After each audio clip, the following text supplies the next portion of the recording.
আগুন নেভানোই যাদের কাজ তারাই নিচে সমাজ মাধ্যমে আগুন ধরালেন।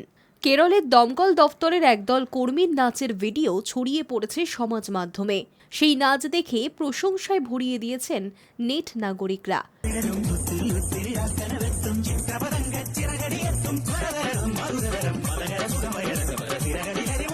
কাজের ফাঁকেও যে তারা নিজেদের জন্য সময় বার করে আনন্দে মেতে উঠেছেন তা দেখে অবাক হয়েছেন অনেকেই। দমকল কর্মীদের সেই প্রাণবন্ত নাচ মন জয় করে নিয়েছে সমাজ মাধ্যম ব্যবহারকারীদের। ভিডিওটি পোস্ট হতেই তা ঝড়ের গতিতে ভাইরাল হয়েছে। ভিডিওটি পোস্ট করার সময় লেখা হয়েছে, কর্তব্য সেরে আরাম করছি। ভিডিওটি পোস্ট করা 3 দিনের মধ্যেই ভিডিওটি 40 লক্ষ বারেরও বেশি দেখা হয়েছে। 5 লক্ষেরও বেশি মানুষ এই পোস্টে লাইক করেছেন।